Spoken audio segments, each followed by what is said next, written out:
Bien, bonjour à tous, cette fois-ci on est sur le stand BMW.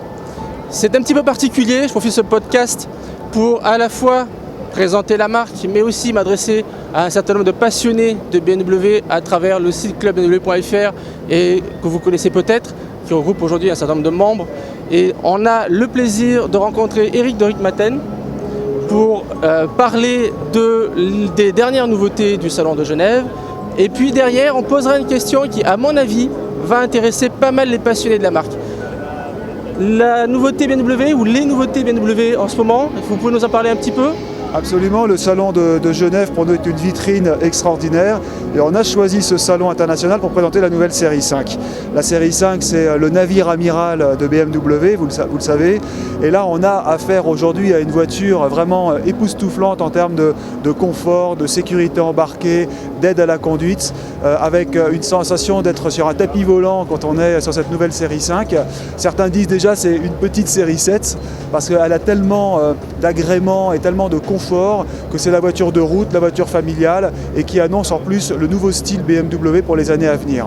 Et j'ajouterais que c'est également un vaisseau doté d'une technologie économie d'énergie qui est fantastique parce qu'on arrive à des niveaux CO2 extrêmement bas pour cette catégorie. Vous prenez par exemple la 520D qui est déjà un très beau moteur de 2000 cm3. Vous avez des rejets CO2 très faibles et qui permettent donc à la marque d'être très bien positionnée sur la fiscalité française. Derrière nous, on a la série 5 Active Hybride, Oui. Dernière nouveauté de la marque. Quand est-ce qu'on pourra envisager d'aller la chercher sur un concessionnaire ? Alors l'Active Hybride, ça c'est un volet très important pour nous en France. On a la série 5 donc, qui est pour l'instant encore à état de prototype expérimental, mais ce qui existe réellement c'est la série 7 et la X6 Active Hybride qui seront disponibles à partir du 15 avril 2010.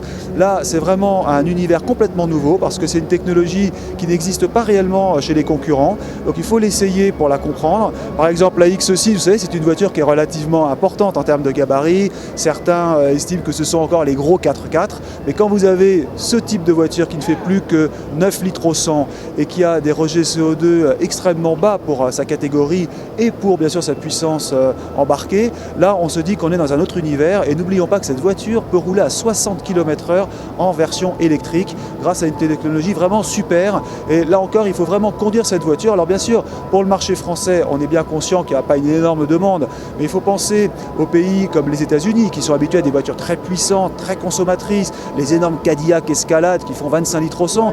Vous dites du jour au lendemain, eh bien, cette BMW ne fait que 9-10 litres au 100. Là, on est vraiment dans le révolutionnaire.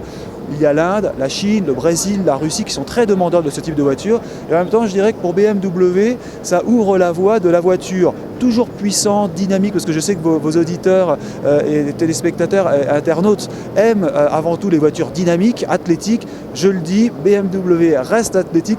On est un peu comme au JO, on essaie toujours de se surpasser, mais réduire en même temps les rejets CO2, réduire la consommation. C'est ça un peu la philosophie de BMW. Il n'est pas question de passer dans des voitures cheap qui seraient sans dynamisme, sans énergie.